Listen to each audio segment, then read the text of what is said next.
About 10, 11 years ago, I bought this. It wasn't running, it wasn't moving.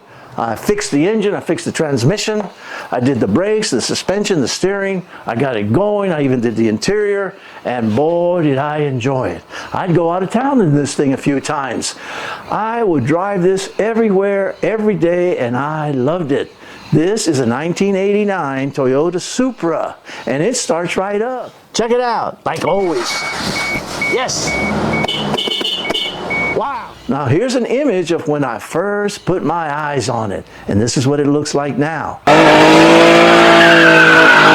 So I don't want to sell it, and I don't want to drive it, so what am I going to do? I'm going to store it for a little while until maybe I want to drive it again. And there's one major thing that I have to do to make sure that this vehicle is ready whenever I want, in 1 year or 2 years or more. Can you guess the major preparation that I have to do to this vehicle so it'll be ready to go? Can you guess?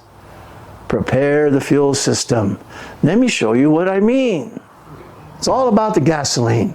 I don't know how bad it used to be, but today, if you store a vehicle for more than 6 months, you're taking a chance of gumming up your fuel injectors and your fuel pump and other parts of the fuel system. Now, if you're only going to store it for a month or two, you can get by. I don't want to have any problem with my fuel system a year or 2 or 3 or further down the line. I pre-planned this. I ran the vehicle until it was almost empty. That's the first step. The next step is to get yourself about a gallon, and you're going to put an extra healthy dose of the Stay-Bull. The fuel tank is almost empty. We're going to spike it up with some real protection. We're going to put the Stay-Bull and those 2 gallons of gas in there, and then we're going to run it a little bit. It should be fine for a long time. Now, I have the luxury of coming in here and starting that engine once in a while, but if you know you're going to store a vehicle for a long time, put yourself about 1 gallon of gas, spike it up real good.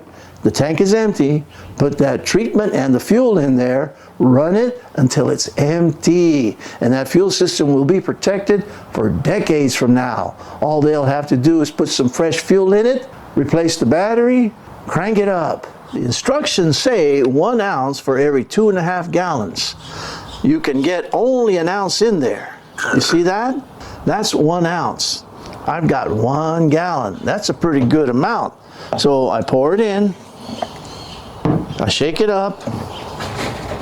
This one I ran empty, and this 1 little bit of gallon of gas with the Stay-Bull is going to make sure that it all stays well. Okay, shake it up and put it in. All right, this vehicle is going to be ready for a long time. Thank you folks for sticking around. I hope you learned something.